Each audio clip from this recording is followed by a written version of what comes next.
beli airport. Kenapa 2 orang, Ki? Oke, kemana kita? Nah, cepat, Mi. Bisa.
Ya, saya diperhatikan kalau sudah dibaca. Nah, ini ada yang namanya sticky note. Itu akan bagi per kelompok. Nanti setiap kelompok menuliskan di sini perannya dalam kehidupan sesuai dengan kelompoknya masing-masing. Ya. Misalnya kelompok 1 di bidang kesehatan dan kedokteran. Kita ini kasih kelompok 1, kelompok 2. Kelompok 3, 4, 5, dan 6. Yang perhatikan ada nomor 2 di bangkunya yang masa pandemi.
Yang kosong ibu langsung 3 boleh.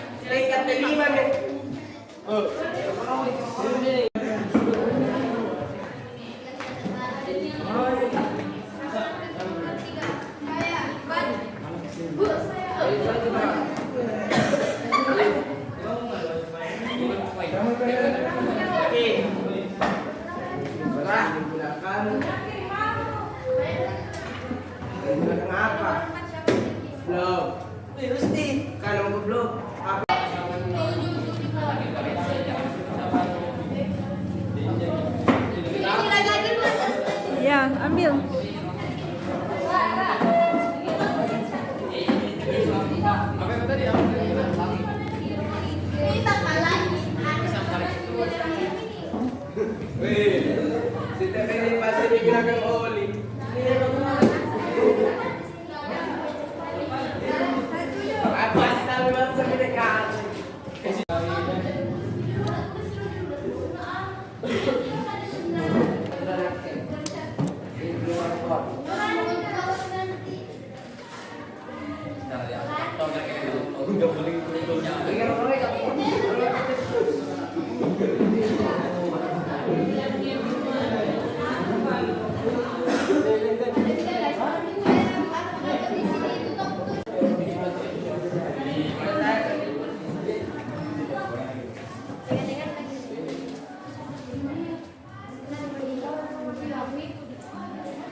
Dakian terus menjadi panjoy.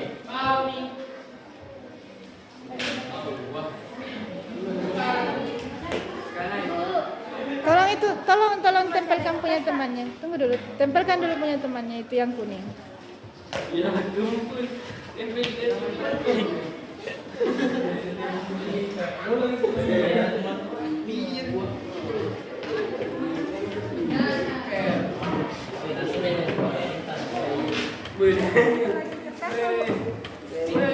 Kertas, tunggu dulu ya.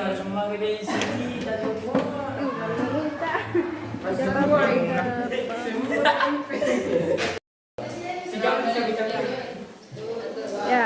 Assalamualaikum warahmatullahi wabarakatuh. Waalaikumsalam. Kami dari gugus 4 ingin mempresentasikan kelompok ingin mempresentasikan bahan kimia kosmetik. Peran kimia. Kenalkan nama saya Muhammad Hamka. Perkenalkan nama saya Nasir. Kenalkan nama saya Safiya. Perkenalkan nama saya Muhammad Rasul. Kenalkan nama saya Rahmat Raisa. Perkenalkan nama saya Asli. Dari kelompok 4. Nomor 1. Akan. Kulit. Pembersih kulit adalah langkah yang pertama dalam perawatan kulit yang efektif. Bahan kimia seperti surfaktan digunakan dalam sabun, pembersih wajah dan pembersih kulit lainnya untuk menghilangkan kotoran, minyak dan kemikal dari kulit.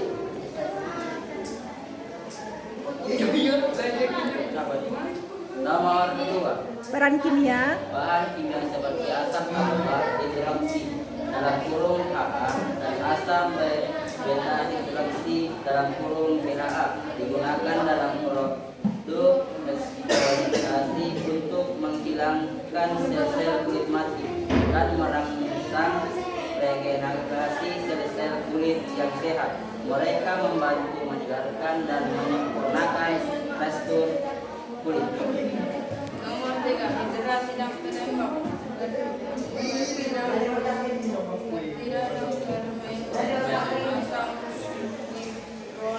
Adalah contoh bahan kimia yang digunakan dalam produk membantu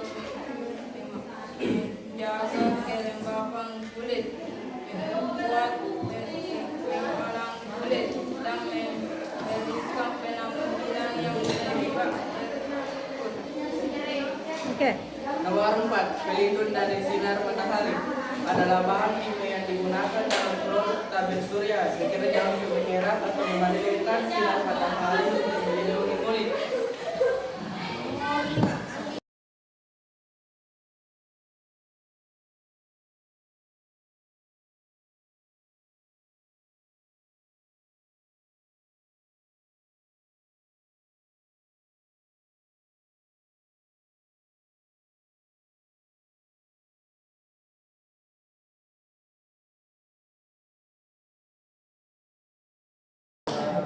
Selamat pagi teman-teman semua dan Bapak Kepala UPT SMA Negeri 6 Maros yang saya hormati.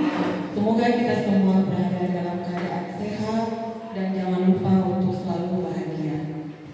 Puji syukur kita panjatkan ke Tuhan Yang Maha Esa. Salawat serta salam tercurahkan kepada Nabi Muhammad SAW. Di tengah segala aktivitas kita masih bisa membersamai kegiatan teman-teman kita, menyempatkan diri dan berproduktivitas. Sebelum acara dimulai, mari kita bersama-sama menyanyikan lagu Indonesia Raya dan profil pelajar Pancasila. Hadir disilahkan berdiri.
dan praktik baik, budaya positif, kolaborasi CGP rekognisi, dan juga calon bergerak.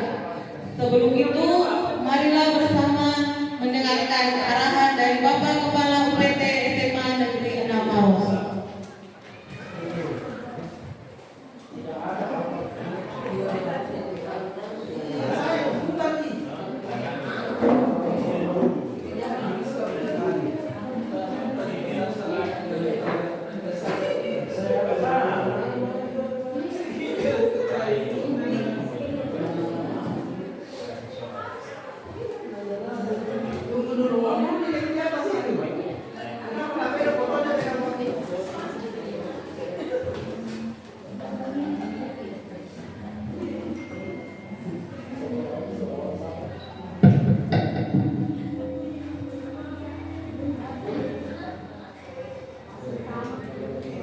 Bismillahirrahmanirrahim. Assalamualaikum warahmatullahi wabarakatuh. Alhamdulillah wassalatu wala haula wala quwwata illa billah. Atas rahmat salli wa sallim alaihi wa sallam lisani qawli. Allahumma shalli ala sayyidina Muhammad wa sayyidina Muhammad. Bapak Ibu peserta acara berbulan angkatan ke-10, angkatan ke-11, kelas 11 SMA Negeri 6 Maros, dan saya hormati juga Bapak Ibu guru yang hadir yang sempat kegiatan ini, di mana kita akan sama-sama mengikuti kegiatan dari calon guru bergerak angkatan ke-11 ini, yaitu berupa kegiatan berbagi praktik baik, yakni budaya positif. Mudah-mudahan apa yang nanti beliau akan katakan bertiga ini itu menjadi sumber inspirasi bagi kita semua, khususnya bagi teman-teman guru yang belum sampai kepada tahap calon guru bergerak. Misalnya masih ada nanti akan menyusul 3 orang yang akan masuk di angkatan 12 calon guru bergerak berikutnya. Satu kesyukuran kita kepada Allah Subhanahu wa Ta'ala, di mana termasuk saya sangat bersyukur, sangat berterima kasih kepada ibu bapak sekalian, semangat dan antusiasnya untuk mengikuti program pemerintah ini, yaitu guru bergerak ini, di mana kita tahu bahwa di SMA Kabupaten Maros ini adalah SMA kampus yang memiliki guru bergerak yang paling banyak. Bahkan kita di sini sudah cukup lengkap. Ada calon guru bergeraknya, ada yang sudah guru bergerak, ada yang sudah PP, bahkan ada yang fasilitator. Di banyak sekolah lain barangkali jarang sekolah seperti ini, khususnya untuk SMA. Nah, apa yang nanti akan beliau sampaikan kepada kita semua, nah, ini menjadi pemacu, pemicu dan motivasi bagi kita semua untuk ikut bersama-sama menjadi ikut bergerak. Tapi itu yang pokoknya sebenarnya bukan hanya sekedar menyandang gelar untuk bergerak nantinya, tapi bagaimana ilmu yang diperoleh, pengalaman yang diperoleh selama mengikuti kegiatan ini, nantinya setelah menjadi guru bergerak betul-betul bisa menggerakkan sekolah kita, bisa menggerakkan siswa-siswa kita dalam proses belajar mengajar. Jangan sekedar menyandang, memegang sertifikatnya, tetapi hasil yang diperoleh tetap begitu saja seperti sebelum-sebelumnya. Nah, ini berarti tidak ada gerakan. Penggerak ini artinya bisa menggerakkan semua potensi yang ada di sekolah, termasuk menggerakkan kepala sekolah juga. Kepala sekolah belum bisa menjadi guru bergerak. Mudah-mudahan ke depannya nanti kita bisa jadikan sekolah kita juga sebagai sekolah bergerak. Dan tentunya perlu persiapan, perlu sarana-sarana yang kita butuhkan. Bapak Ibu sekalian,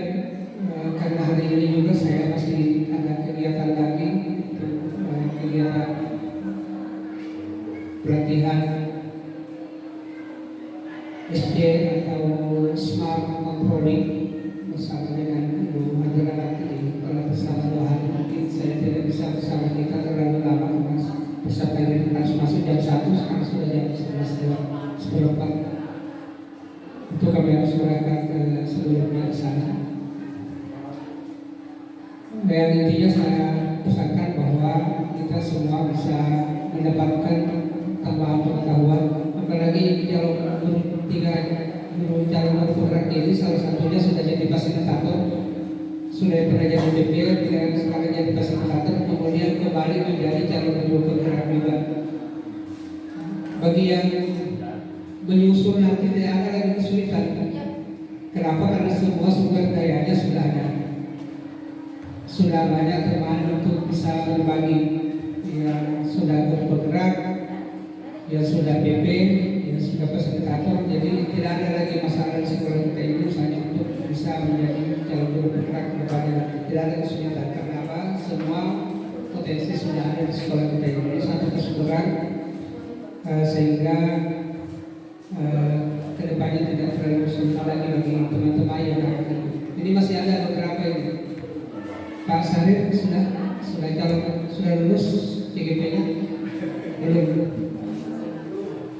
Pak Amir, Pak Agung masih boleh, Pak Sarif. Pak Amir juga masih boleh. Itu Pak Amir sudah ada. Ya, yang termasuk P3K juga boleh Ibu Hajra nanti. Ya nanti yang 3 orang angkatan ke-12 siapa? Ibu Harma, Ibu Maina, sama Ibu Risna. Ya, jantar Margaret, jantar juga ini. Ya. Ibu Hafsa masih bisa. Bapak Das tidak bisa, saya tidak bisa. Yang bilang mungkin sudah tidak bisa juga. Sudah bisa. Oh ya, sudah bisa katanya. Ibu Irma masih bisa. Saya kira itu Bapak Ibu sekalian. Sekali lagi kita ikuti sama-sama apa yang akan dipaparkan nanti. Minimal akan menjadi tertular buat kita, menjadi inspirasi bagi kita untuk melaksanakan tugas pokok kita sebagai guru. Sekira demikian. Selamat beraktivitas. Terima kasih atas perhatiannya. Assalamualaikum warahmatullahi wabarakatuh. Bapak, dengan mengucap Bismillahirrahmanirrahim, kegiatan berbagi praktik baik menurut satu budaya positif untuk CGP akan ke-11 saya nyatakan dibuka.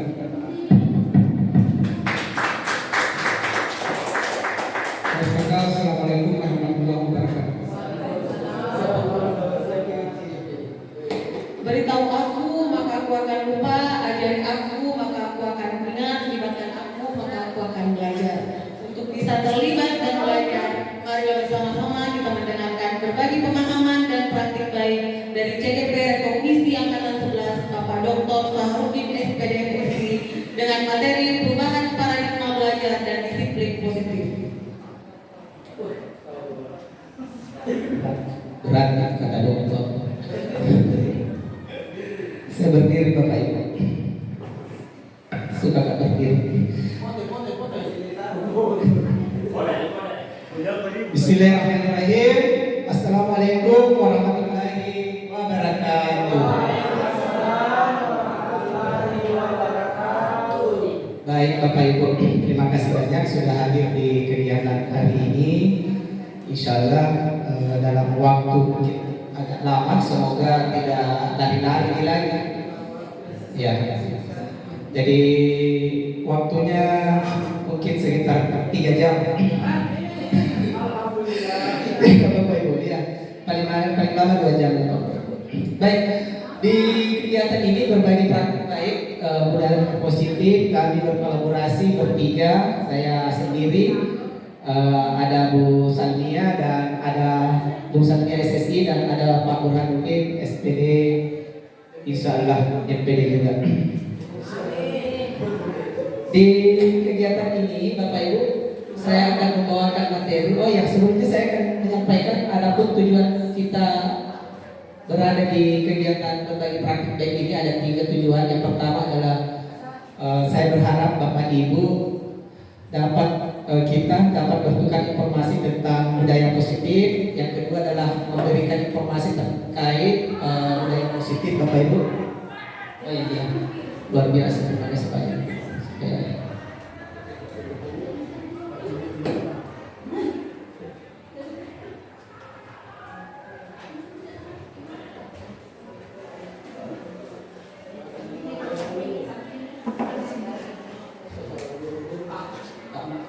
Ya, yang ketiga Bapak Ibu, saya ulang, yang ketiga adalah kita berharap Bapak Ibu dan kami mampu mengimplementasikan budaya positif.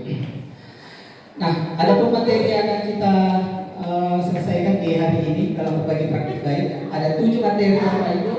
Yang pertama adalah perubahan paradigma belajar dan disiplin positif serta nilai-nilai kebajikan universal. Ini saya akan bawakan. Ada 2 materi. Untuk materi kedua mungkin Bu Salmia ya. Bu Salmia insya Allah akan membawakan materi tentang motivasi perilaku manusia. Terus posisi kontrol, ada 5 posisi kontrol Bapak Ibu. Terus yang kelima adalah kebutuhan dasar manusia. Ini akan dibawakan oleh Bu Salmia dan sisanya akan dibawakan oleh CGP kita Pak Bu, yaitu yang ke-6 tentang keyakinan kelas dan terakhir segitiga restitusi. Nah, baik Bapak Ibu, untuk materi pertama tentang perubahan paradigma belajar. Presentasi selanjutnya oleh CGP Angkatan 11 Ibu Salmia SSI dengan materi motivasi perilaku manusia, kebutuhan dasar manusia, dan posisi kontrol. Mana tadi? Ini yang bagus sih, posisi kontrol.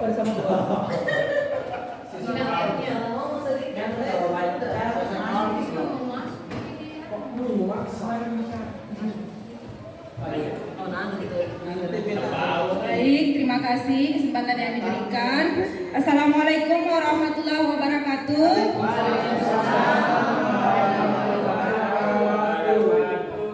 Alhamdulillahirabbil alamin. Allahumma shalli ala sayyidina Muhammad wa ala ali sayyidina Muhammad. Terima kasih kepada Bapak Ibu yang sudah meluangkan waktunya untuk hadir di tempat ini untuk kita sharing bersama mengenai materi budaya positif. Sebenarnya saya agak merasa deg-degan ini karena saya satu forum dengan Bapak fasilitator saya yang menilai saya di guru penggerak. Alhamdulillah. Tapi saya juga senang sebenarnya karena bisa mungkin mengambil contoh bagaimana Pak Sarudin membawakan materi ya, sangat luar biasa. Kemudian saya juga senang karena mungkin siapa tahu sebentar ada banyak yang bertanya, ada yang membantu saya menjawab, begitu Pak ya?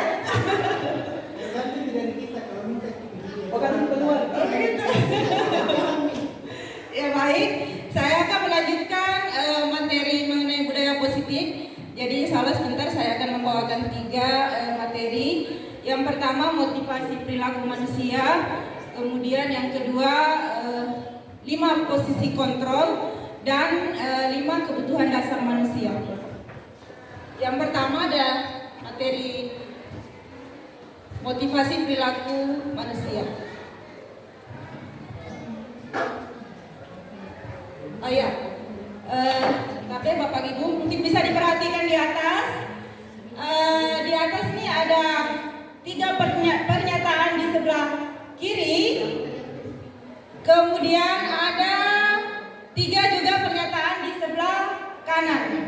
Nah, pernyataan di sebelah kanan ini adalah motivasi manusia yang akan dihubungkan dengan pernyataan di sebelah kiri. Nah, mungkin ada yang mau memberikan pertanyaan, kira-kira misalnya nomor 1, tidak ingin ditegur atasan atau mendapat surat teguran. Apa kira-kira yang cocok dengan perilaku yang ada di sebelah kanannya? Silakan Bu Titi. Kalau menurut saya, kalau tidak ingin ditegur atasan atau mendapat surat teguran itu untuk menghindari hukuman. Bagian C. Kemudian kalau ingin dipuji dan dihargai, berarti pilihannya A, mendapatkan imbalan atau penghargaan. Dan yang terakhir, bertanggung jawab atas tugas dan menjadi panutan, itulah jawabannya B, menghargai nilai kebajikan dari diri sendiri. Baik, terima kasih kepada Ibu Titi. Nah, sekarang mari kita lihat bersama jawabannya. Sudah cocok ya tadi. Kalau pernyataannya tidak ingin ditegur atasan atau mendapat surat teguran, maka motivasinya adalah menghindari hukuman.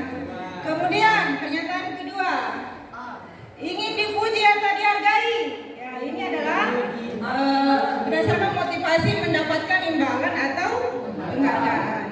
Kemudian yang ketiga, bertanggung jawab atas tugas dan menjadi panutan. Ya, motivasinya adalah menghargai nilai kebajikan diri sendiri. Seperti itu Bapak Ibu. Kemudian, ya, menurut Diane Gosen, ada 3 motivasi perilaku manusia. Yang pertama adalah untuk menghindari ketidaknyamanan atau hukuman. Ya. Ini adalah tingkat terendah dari motivasi perilaku manusia. Ini adalah motivasi yang sifatnya eksternal, bukan berasal dari dalam diri kita. Artinya pengaruh dari luar. Seperti tadi sudah yang dijelaskan juga oleh pemateri sebelumnya. Nah, motivasi perilaku manusia yang kedua adalah untuk mendapatkan imbalan atau penghargaan dari orang lain. Termasuk juga di sini untuk mendapatkan pujian seperti itu.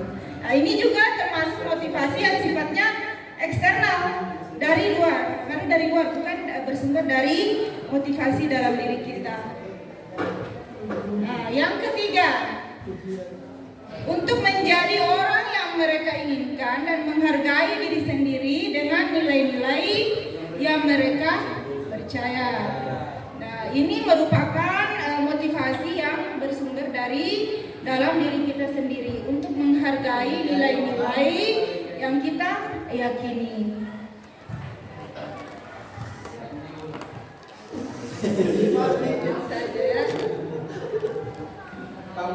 Nah, mari kita bermain. Nah, Bapak Ibu, di atas ada beberapa tindakan guru. Nah, bisa terbaca. Mari kita tentukan bersama apakah tindakan-tindakan tersebut termasuk hukuman ataukah sebuah konsekuensi. Mungkin ada Bapak Ibu yang ingin memberikan tanggapan.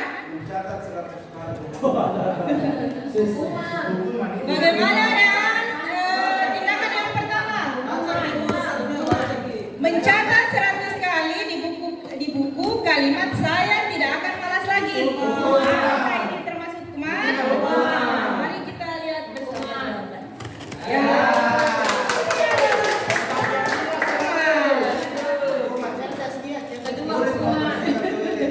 Ya, yang kedua, tindakan yang kedua.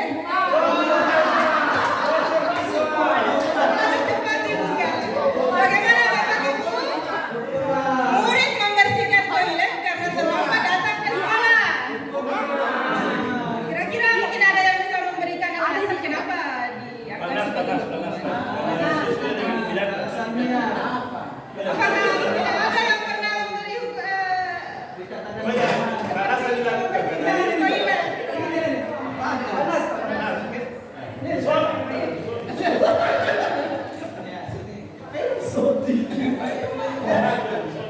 Kenapa langsung muncul ini? Murid diminta membaca, bukan ya? murid diminta membersihkan Murid toilet. membersihkan toilet karena terlambat datang di sekolah. Itu saya katakan hukuman. Kenapa? Karena ada kata suruh. Ada kata menyuruh di situ. Menyuruh memerintahkan anak untuk melakukan sesuatu. Ya kan begitu? Itu saya kata kuncinya. Dasar itu berarti ada kata suruhan untuk melakukan. Nah, itu meminta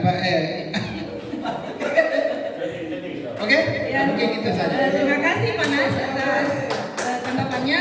Kita lihat bersama jawabannya. Ya, betul ya, membersihkan toilet ini karena terlambat datang ke sekolah adalah sebuah meskipun sebenarnya tujuannya untuk bisa mendisiplinkan anak, tetapi ini termasuk hukuman. Yang ketiga, murid diminta membaca ayat kursi karena terlambat mengikuti pelajaran agama Islam. Ya, mungkin ada tanggapannya. Menurut saya yang ketiga itu murid diminta membaca ayat kursi karena terlambat mengikuti pelajaran agama Islam.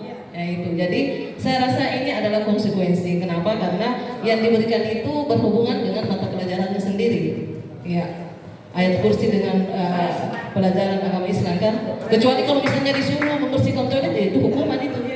Iya, saya kira itu. Tapi kalau tidak tahu baca Al-Quran begini ya. Bagaimana dengan guru agama Islam? Bagaimana ini? Itu bentuk hukuman kalau orang tidak tahu baca Al-Quran.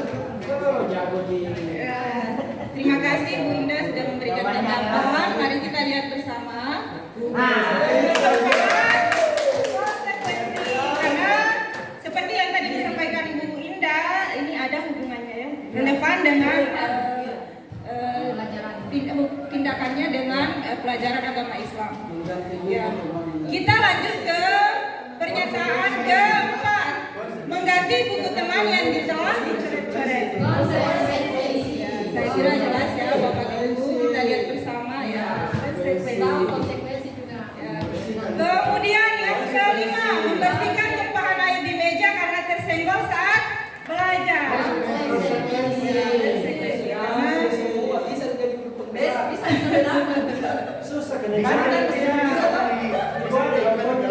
Ini bukan hukuman ya, karena memang kalau suatu tindakan ya, harus dibersihkan. Ya, selanjutnya Bapak Ibu, murid disuruh untuk tidak mengenakan sepatu seharian di sekolah sebab tidak mengenakan sepatu hitam.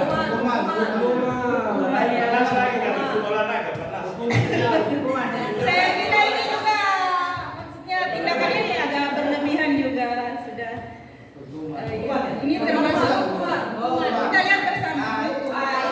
Bagian yang kelima, yang terakhir, lari keliling lapangan voli 2 kali karena terlambat 10 menit. Coba kita dengar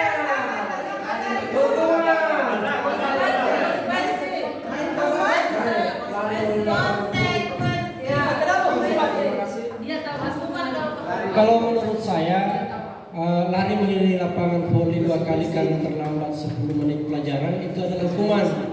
Kenapa saya bilang hukuman? Karena kalau di olahraga itu memang harus lari pemanasan dulu. Jadi kalau disuruh lari dihukum, kita menghukum. Bukan konsekuensi, bukan itu hukuman itu. Ya. Karena bukan materinya lari, misalnya dipelajari. Bukan materinya lari, seandainya materinya lari dan disuruh lari itu konsekuensi. Ya.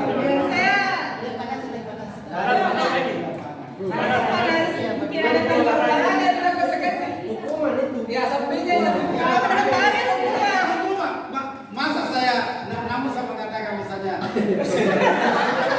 Dia katakan itu Pak. Saya itu jelas konsekuensi ini. Ya, kalau saya konsekuensi, kecuali nanti itu yang terlambat masuk lapangan atau mata pelajaran olahraga disuruh mengaji, nah itu baru hukuman. Nah, saya kira itu karena ini mengelilingi lapangan dengan mata pelajaran PJK itu saya kira relevan. Dia relevan tapi ada terlambat. Ini jawabannya bukan lari. Ya baiklah kita lihat jawabannya. lihat bersama jawabannya.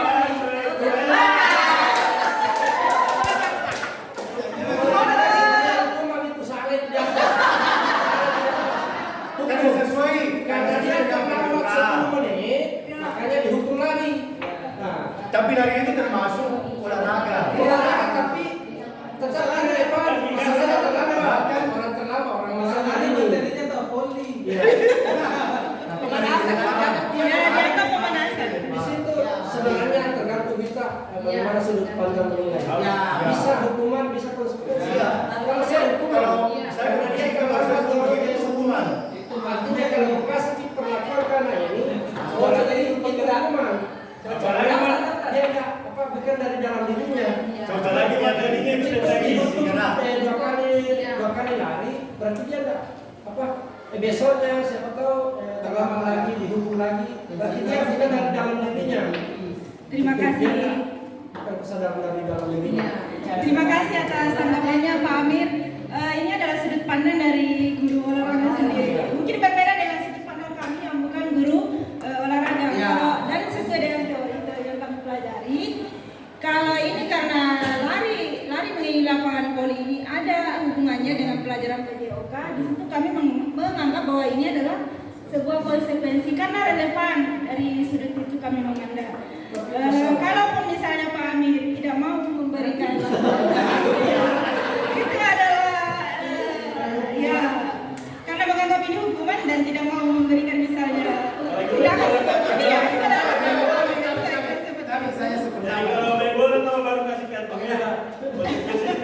Oke, saya sependapat dengan teman sejawat saya.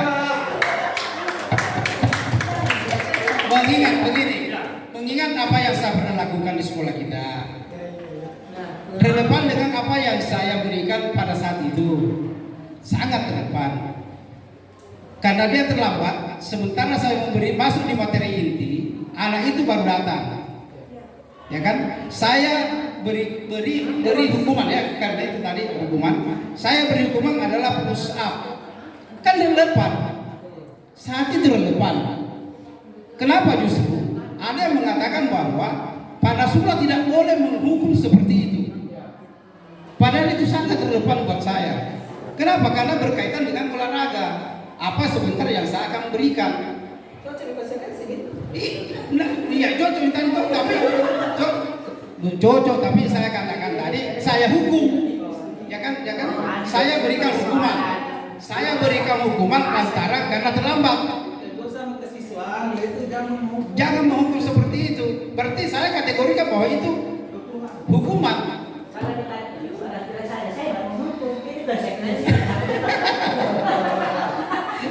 Berarti memang saya sependapat dengan teman sejawat saya.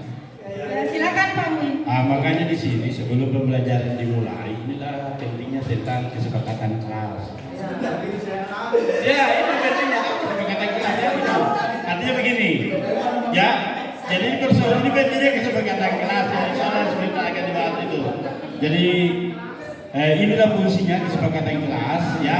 Apakah dia adalah hukum? Yang jelas, kalau berhubungan dengan materi kita dengan apa yang dilakukan itu konsekuensi. Itu teori yang menurut Morgan itu tadi. Terima kasih kepada silakan Pak Haji Abdillah. Hukum. Jadi begini, assalamualaikum warahmatullahi wabarakatuh. Waalaikumsalam warahmatullahi wabarakatuh. Jadi begini sebenarnya ini yang kita bahas itu adalah dua hal yang hampir sama, hukuman dan konsekuensi. Makanya yang perlu kita memberikan pemahaman dulu kepada peserta itu apa itu sebenarnya hukuman dan apa itu konsekuensi. Kalau apa itu hukuman? Karena perkara memang konsekuensi itu adalah hukuman juga, ya. Bisa seperti tadi disuruh lari itu hukuman, bisa jadi hukuman, bisa juga konsekuensi. Iya, bisa. Nah, yang perlu diperjelas itu kapan menjadi konsekuensi itu hukuman dan kapan itu adalah hukuman murni. Itu ada di Baru masuk ke baru masuk. Jangan saya tahu aja. Ya terus itu kan. Kalau oke kalau itu sebentar. Artinya itu pemantiknya sudah ada. Terus yang kedua, tadi kan ada juga motivasi ya. Motivasi tadi ada. Nanti dulu bisa pembahasan nanti kita tahu. Masih ada kan pembahasan motivasi atau masih ada?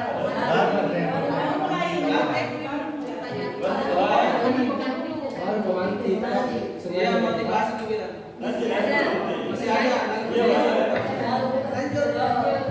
Terima kasih kepada Bapak Ibu yang sudah memberikan tanggapan. Pak Nasrul, mungkin tadi kalau memang kita ingin menganggap bahwa tindakan lari lapangan voli 2 kali tidak dianggap sebagai hukuman, tapi konsekuensi, sebaiknya saat menyampaikan itu kepada siswa jangan ada kata-kata hukuman, jangan bilang saya menghukum kamu seperti itu. Ya, tetapi tidak ada kata-kata hukuman pada saat itu. Tidak ada saya katakan saya hukum. Tetapi orang yang menilai saya. oh ya. Orang yang menilai saya bahwa tidak boleh Anda lakukan itu karena itu adalah hukuman. Itu kan. Orangnya tidak paham tentang hukuman. Mungkin dia belum belajar di guru penggerak, Pak. Terima kasih. Nah, Bapak Ibu, ini baru pertanyaan pemantik mengenai materi yang akan kita pelajari selanjutnya.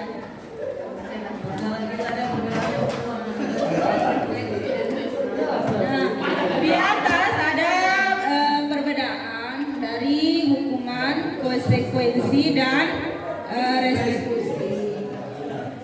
Hukuman dilakukan secara spontan dan tidak berkaitan dengan kesalahan. Kalau konsekuensi ini sifatnya sudah diketahui dan masuk akal. Sedangkan restitusi menawarkan pemecahan masalah yang lebih baik dengan penguatan. Seperti itu. Jadi hukuman ini cenderung tidak berkaitan dengan kesalahan yang dilakukan oleh anak didik kita. Seperti tadi misalnya contoh pada pertanyaan pemantik itu bisa dikategorikan sebagai hukuman dan sifatnya spontan. Jadi saat kita melihat ada anak didik kita yang melakukan pelanggaran, mungkin langsung terpikir oleh kita, oh saya akan menghukum dia dengan seperti ini. Jadi sifatnya spontan dan mereka tidak tahu sebelumnya akan diberi tindakan seperti itu. Kalau konsekuensi, ya sifatnya sudah diketahui dan masuk akal. Mungkin ini dengan adanya kesepakatan di awal, ada kesepakatan mengenai aturan dan konsekuensinya jika melanggar. Baik, kita melanjutkan yang tadi sudah dipaparkan bersama. Tadi sudah sampai di konsekuensi dan sekarang restitusi. Sebenarnya materi restitusi ini ada pada materi terakhir yang nanti akan dibawakan oleh Pak Bur. Tapi pada intinya restitusi ini adalah cara untuk memecahkan suatu masalah di mana anak-anak diberi kesempatan untuk mencari solusi sendiri dari permasalahan yang dia hadapi. Artinya bukan kita yang memberikan solusi, bukan kita yang menyuruh melakukan sesuatu, tetapi anak-anak sendiri yang akan menemukan cara untuk menyelesaikan masalahnya. Seperti itu. Itu adalah restitusi. Jadi nanti akan dijelaskan secara rinci oleh Pak Murdi pada materi yang terakhir.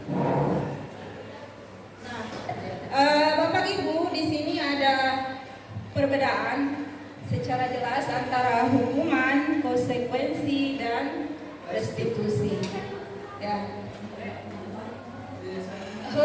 Hukuman ini merupakan identitas gagal. Sedangkan yang sukses adalah konsekuensi dan restitusi. Tetapi dari ketiga macam tindakan ini, hukuman di antara hukuman, konsekuensi, dan restitusi, yang paling bagus adalah restitusi. Ya. Di atas sudah jelas kelebihannya. Misalnya yang pertama, pada hukuman itu sesuatu yang menyakitkan harus terjadi. Kemudian pada konsekuensi sesuatu harus terjadi. Restitusi merupakan pilihan. Kemudian kita bisa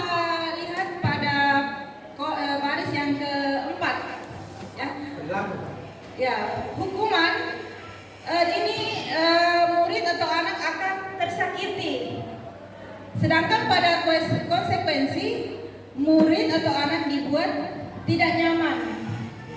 Sedangkan pada restitusi anak mendapatkan penguatan. Jadi yang paling bagus adalah restitusi. Setingkat di bawahnya adalah konsekuensi. Yang paling buruk di sini adalah hukuman dan sebaiknya dihindari. Nah, yang paling terakhir pada baris yang terakhir. Alhamdulillah. Pada pemberian hukuman, murid atau anak akan membenci peraturan.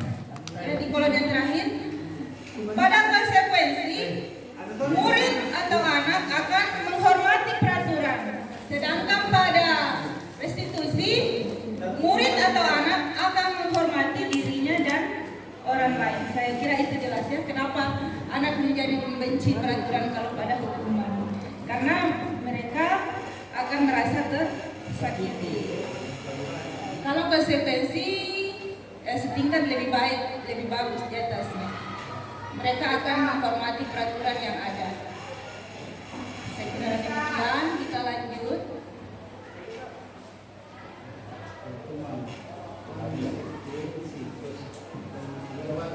Ya, ini adalah masalah materi penghargaan.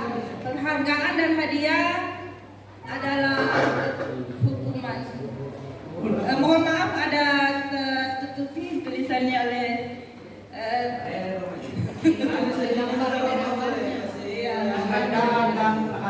ya, penghargaan dan hadiah adalah hukuman. Ya, sebenarnya yang tertulis di situ. Ya, di sini pengaruh penghargaan ini adalah jangka pendek, bisa dalam jangka panjang dan jangka pendek.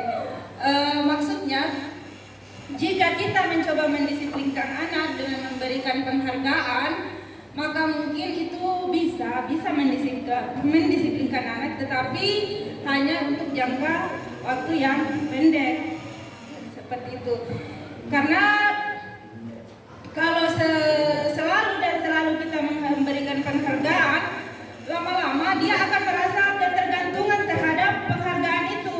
Jadi kapan kita berhenti memberikan penghargaan, mungkin saja dia akan juga berhenti untuk berusaha menjadi lebih baik. Karena motivasinya adalah untuk mendapatkan penghargaan atau hadiah, seperti itu. Kemudian penghargaan tidak efektif dan bisa merusak hubungan. Maksudnya di sini, apabila misalnya di dalam satu kelas yang kita ajar, kita memberikan motivasi dengan memberi penghargaan. Jika hanya ada satu anak atau beberapa anak yang terus mendapatkan penghargaan itu, maka otomatis anak-anak yang lain yang tidak bisa mencapai mendapatkan penghargaan, dia akan merasa kecewa dan mungkin saja dia akan merasa tidak suka, tidak menyukai temannya yang selalu mendapatkan penghargaan. Seperti itu dampak negatifnya Bapak Ibu. Tapi bisa saja juga memberi motivasi, tetapi hanya untuk jangka waktu yang pendek saja. Next, ya, kita masuk pada materi yang keempat, kebutuhan dasar manusia.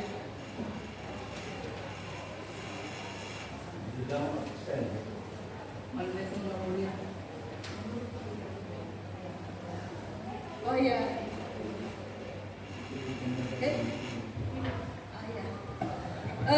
Kebutuhan dasar manusia ini ada 5. Di atas ada teka-tekinya, masih ada beberapa huruf yang tidak lengkap. Kira-kira apa isinya itu? Ya, yang pertama adalah Kasih sayang. kesenangan. Cinta dan kasih sayang. Kemudian yang kedua, Sayang. cinta dan kasih sayang. Yang ketiga, Bapak Ibu, Kali. Kebablasan, kebebasan. Kemudian yang keempat, kira-kira apa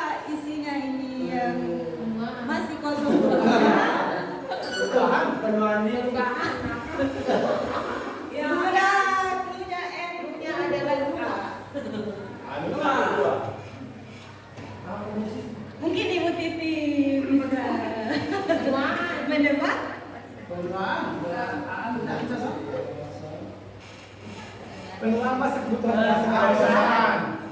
Ya, jadi yang keempat ini adalah penguasaan. Yang kelima, hanya satu punya. Huruf P di akhir dan terdiri dari dua kosakata. Kenyamanan. Abdullah Palancong. Nah, jadi yang kelima adalah bertahan hidup. Bertahan hidup terdiri dari dua kosakata. Jadi bertahan hidup.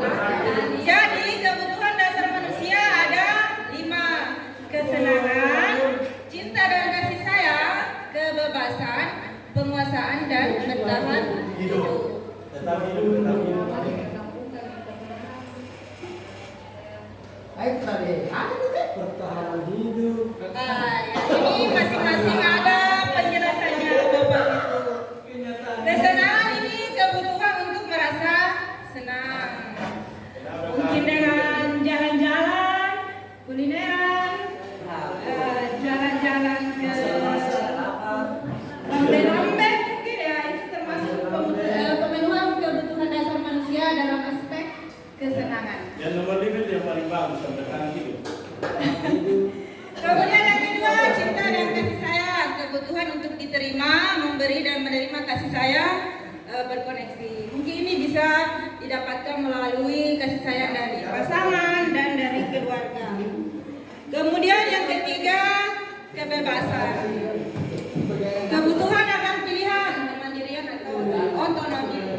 Di sini mungkin masuk juga kebebasan dalam memberikan pendapat jika ada pilkada atau pemilihan presiden, ya termasuk di situ adalah kebebasan memberikan pilihan, kebebasan menentukan calon presiden. Ya. Sedikit nggak bisa dirubah itu nomor 5 kan?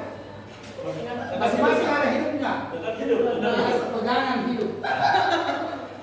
Ya, yang keempat, penguasaan. Kebutuhan pengakuan atas kemampuan, prestasi dan diakui. Dan yang terakhir, kebutuhan bertahan hidup, fisiologis dan psikologis seperti tadi. Makan, minum itu adalah kebutuhan, pemenuhan kebutuhan bertahan hidup.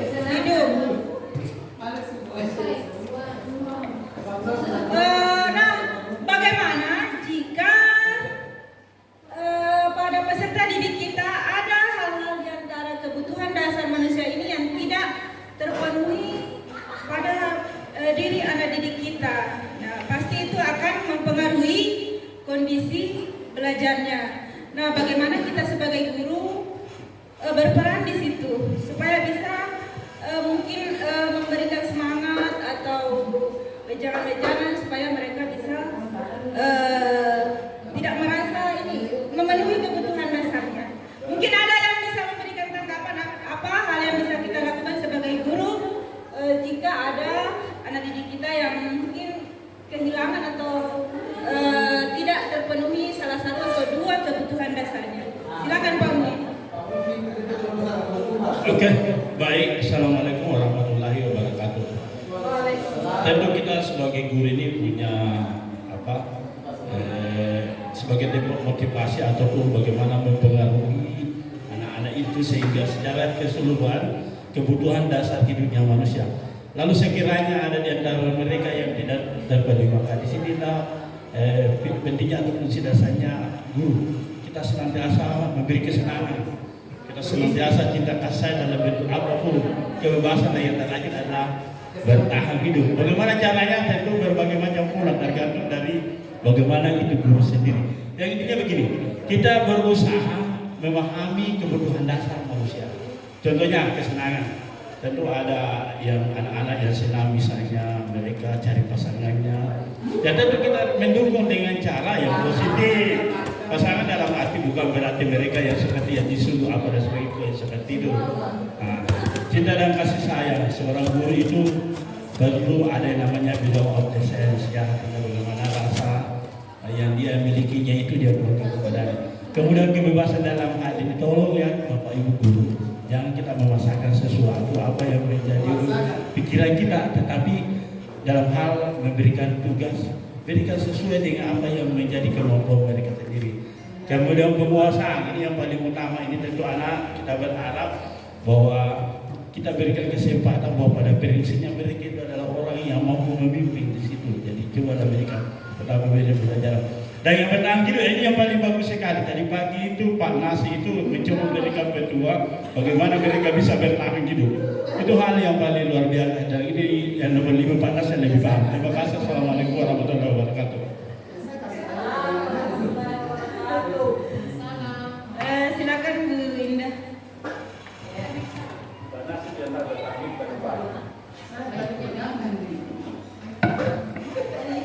Bismillahirrahmanirrahim. Assalamualaikum warahmatullahi wabarakatuh. Dari kebutuhan dasar manusia, Masya Allah, kalau ini ada di diri siswa, saya yakin bahwa proses pembelajaran akan berjalan dengan baik. Namun, ketika ada salah satu di antara kelima ini yang tidak terpenuhi, inilah tugas kita sebagai guru. Iya, jadi guru itu tidak hanya bisa mengajar, tapi ada kalanya kita sebagai temannya, sebagai orang tua, ya, sebagai tempat untuk, iya, dan itu biasa saya lakukan Bapak Ibu. Iya, terkadang saya tegas dalam memberikan penilaian, tapi terkadang juga saya sering berbicara dari hati ke hati kalau seperti itu, kalau ada masalahnya. Ya, di sinilah mungkin ketika kita ada siswa kita yang tidak terpenuhi salah satunya itu perlu diadakan pendekatan personal. Kita mengetahui dulu apa penyebabnya, itu yang pertama. Kemudian bagaimana caranya supaya kita bisa mengucapkan masalah yang dihadapi. Saya kira itu. Terima kasih Bu Indah dan Pak Muin. Bagus sekali tadi masukannya bahwa jika ada anak didik kita yang mungkin tidak terpenuhi kebutuhan dasarnya di antara kelima kebutuhan dasar manusia ini, ya disitulah tugas kita sebagai guru, bukan hanya mengajar, memberikan materi pelajaran, tetapi mungkin bagaimana kita bisa menjadi teman curhat lah istilahnya, menanyakan misalnya apa kendala-kendala yang mereka hadapi, karena anak didik kita ini datang dari berbagai macam latar belakang keluarga yang berbeda-beda, dan tentu saja perilakunya di sekolah itu juga akan berbeda-beda. Jadi jika misalnya ada di kelas anak didik kita yang sering termenung, suka mengganggu temannya, malas kerja tugas, atau ada anak-anak yang terlalu hiperaktif, jangan langsung dimarahi, tetapi mungkin bisa diajak bicara dari hati ke hati seperti tadi yang disampaikan oleh Bu Indah. Mungkin dia ada mengalami masalah-masalah di rumahnya, jadi di sini kita bisa memberikan motivasi, bisa memberikan solusi mungkin apa yang menjadi pemecahan dari masalah yang dia hadapi. Seperti itu Bapak Ibu. Kalau gurunya yang kurang kebutuhan dasar. Bisa kita minta di anak-anak. Contohnya biasanya bagaimana membuat kesenangan bagaimana kita. Saya kira kalau kita guru-gurunya insya Allah terpenuhi semuanya. Amin. Kasih pengalaman. Ya banyak itu guru yang tidak bisa bertahan hidup. Ya, kita masuk pada materi kelima, 5 posisi kontrol guru. Ya. Tabel Bapak Ibu di atas sudah ditampilkan 5 posisi kontrol guru. Yang pertama adalah penghukum, kemudian pembuat rasa bersalah, yang ketiga sebagai teman, yang kelima sebagai pemantau, dan yang terakhir adalah manajer. Ya, di atas ada penjelasannya. Misalnya pada posisi penghukum, guru berbuat menghardik-hardik, menunjuk-nunjuk, menyakiti atau menyindir. Kemudian kalau dia sebagai pembuat rasa bersalah, bisa saja dia mengatakan seharusnya seperti ini. Ibu kecewa jika kamu berbuat seperti ini. Jadi di sini kita berkata-kata yang membuat anak didik ini merasa bersalah, menyesali perbuatannya. Kemudian kalau sebagai teman, di sini kita memposisikan diri sebagai teman bagi mereka. Kemudian kalau pemantau, pada posisi pemantau ini dia menghitung dan mengukur. Jadi maksudnya kalau sebagai pemantau di sini bisa diberlakukan di sini aturan dan konsekuensi di situ. Nah kalau sebagai manajer, kalau sebagai posisi manajer di sini dia bisa menyelesaikan suatu masalah dengan menggunakan restitusi. Ya, jadi ada tahapan-tahapannya. Nanti secara jelas akan dipaparkan oleh Pak Bur di materi segitiga restitusi. Nah, di antara 5 posisi ini yang paling bagus adalah sebagai manajer. Saya kira ini sudah jelas kelebihan dan kekurangannya yang ditampilkan di atas. Tapi bukan berarti pada posisi pemantau atau teman tidak bisa digunakan, ada kebaikannya juga. Dan saya lihat dalam keseharian kita sekarang banyak juga anak-anak yang menganggap gurunya sebagai temannya. Atau ada guru yang mungkin membuka diri bagaimana supaya bisa lebih dekat dengan anak-anak, ya mereka memposisikan diri sebagai teman. Tapi ya tidak boleh berlebihan juga, Bapak Ibu. Jangan sampai mereka kebablasan sampai tidak bisa membedakan dalam berkata-kata. Kalau menyapa guru, saya akan menyapa kepada temannya. Seperti itu, tidak bisa berlebihan juga. Tapi yang paling bagus di sini adalah manajer, dan sebaiknya posisi penghukum itu dihindari.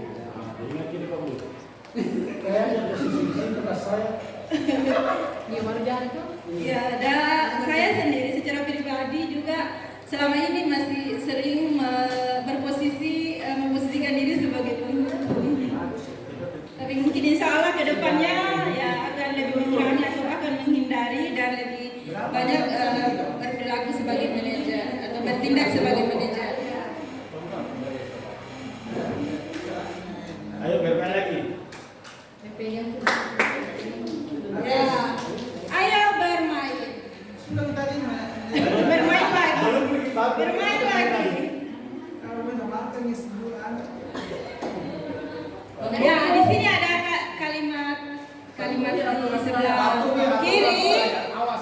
Kita akan menentukan posisi apa di sini yang cocok untuk pernyataan di sebelah kiri. Yang pertama, perkataan patuhi aturan saya, awas kamu.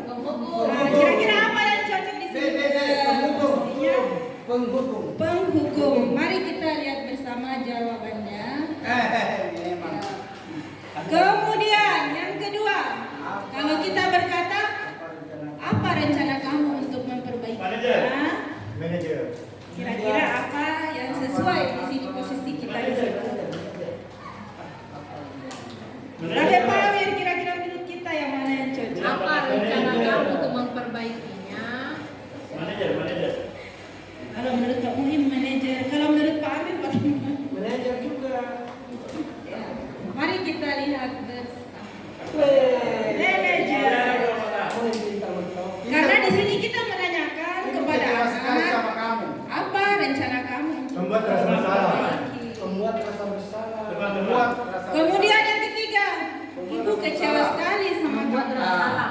Kira-kira apa yang cocok posisinya? Kita lihat bersama. Pembuat rasa bersalah.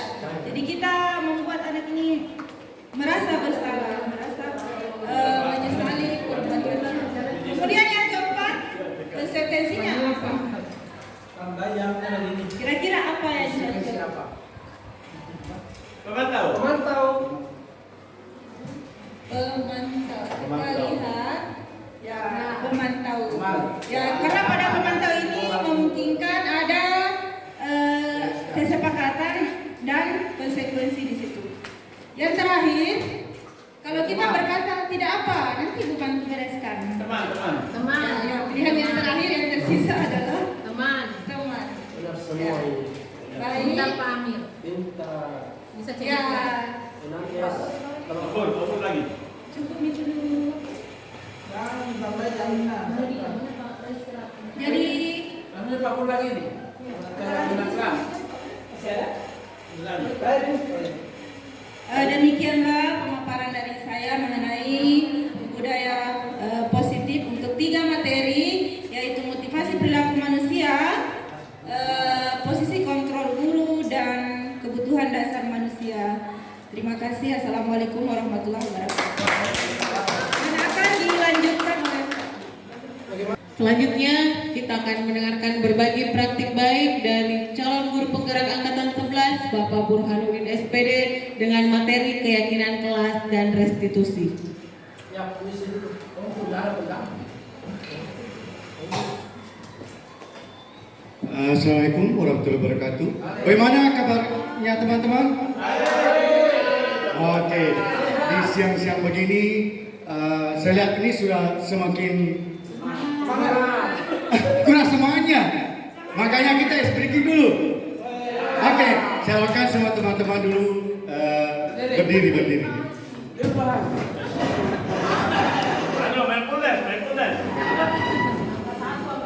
Ya. Oke, saya akan memperagakan ice breaking pada hari ini. Apa yang akan kita lakukan? Jadi tentang untuk penyegaran. Setelah kita tadi duduk berlama-lama, untuk pada kesempatan ini kita akan melakukan merefresh tubuh kita.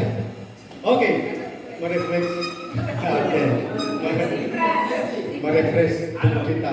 Oke, sekarang jadi untuk bukan. Hari ini pada kesempatan ini, oke, kita mulai. Ikuti saya ya. Untuk ini namanya speaking untuk arah angin. Pertama misalnya angka 1. Angka 1 kan begini. Jadi pada saat kita tuliskan, cuma angkat tangannya berarti 1. Oke, cuma angkat tangannya 1. Oke, kemudian kedua 2. Kemudian 3, 4, 5. Oke, paham? Nah, kalau saya tuliskan untuk supaya kita lebih rileks untuk mengikuti materi selanjutnya. Oke, jadi kita menggerakkan tubuh kita sesuai dengan arah nomor yang saya sebutkan. Misalnya saya kasih nomor 2, berarti seperti ini. Kemudian 1, oke, cukup ini saja. 1. Oke, kemudian 2 kan begini. Jadi paham? Oke, kita coba mulai dulu. Nomor 3.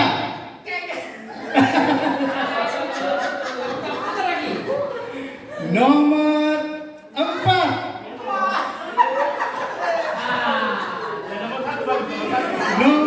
Oke, terakhir. Nomor 1. Oke, terima kasih teman-teman atas buat teman-teman semua. Oke, pada kesempatan ini saya akan memberikan tentang materi keyakinan kelas. Oke, materi tentang keyakinan kelas ini tadi masih lanjutan daripada materi-materi yang sudah dipaparkan oleh rekan-rekan saya yang hebat, telah menjelaskan semua tentang budaya disiplin positif yang akan diterapkan di sekolah. Oke, untuk keyakinan kelas.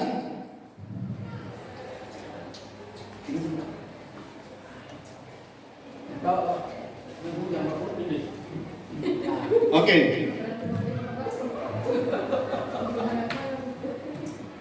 Jadi ada pertanyaan, mengapa keyakinan? Mengapa bukan peraturan saja? Oke.